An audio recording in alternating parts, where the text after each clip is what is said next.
আসসালামু আলাইকুম। আকলিমাস ব্লগ থেকে আমি আকলিমা সবাইকে আমন্ত্রণ জানাচ্ছি সম্পূর্ণ ভিডিওটি দেখার। আশা করি পুরো ভিডিওটির সঙ্গেই থাকবেন। আমি এখানে শেয়ার করতে যাচ্ছি চিতই পিঠা দিয়ে মজাদার জাঁড়ার পিঠার একটা রেসিপি নিয়ে।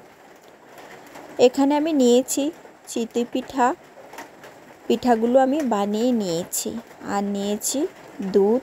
আমি এখানে গরুর দুধটা নিয়েছি হাফ কাপ পরিমাণ চালের গুঁড়ি, দারুচিনি, তেজপাতা আর চিনি, নিয়েছি কিছু কিশমিশ। আমি প্রথমে পিঠাগুলোকে ছোটো ছোটো করে টুকরো করে নিব। আসলে আমরা ছোটোবেলায় এখনকার মতো বিস্কিট খেয়ে পেট ভরতাম না। এখন তো আমরা সকাল হতেই বিস্কিট খেয়ে থাকি, কিন্তু আমরা ছোটোবেলা কখনোই আমরা বিস্কিট খেতাম না। ঘুম থেকে উঠেই দেখতাম মায়ের বানানো কোনো না কোনো পিঠা তৈরি থাকতো, আর সেগুলোই খুব তৃপ্তি সহকারে খেতাম আর খুব ভালো লাগতো। মা সেই ভোর 4টা থেকে উঠে শিলপাটায় বেটে তারপর পিঠা বানাতেন, আর আমরা সেগুলো খুব মজা করে খেয়ে ফেলতাম। আর সেই দিনগুলো এখনও অনেক খুব মিস করি। আজকে আমি এটা আমার মায়ের বানানো পিঠার জাঁড়া আমি আমার মায়ের মতোই বানানোর চেষ্টা করেছি, যদিও আমার মায়ের হাতেরটার মতো এতটা স্বাদ হয়নি। ছোটোবেলায় এই পিঠাটা আমার মা খুব ঘন ঘনই বানাতেন, আর আমরা খুব তৃপ্তি সহকারেই খেতাম। এখানে আমি দুধটা বসিয়ে দিয়েছি। দুধটা যখন ফুটে আসবে তখন আমি চুলাটা বন্ধ করে দুধটাকে হালকা একটু ঠান্ডা করে চিনিটা দিয়ে দিব।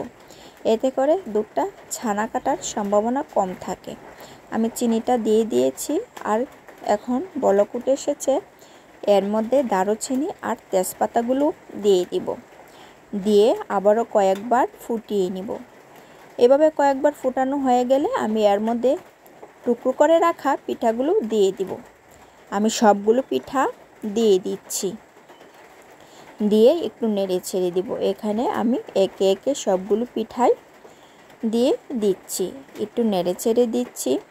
যখন একটু বলক উঠে আসবে আমি এর মধ্যে চালের গুঁড়িগুলো দিয়ে দিব।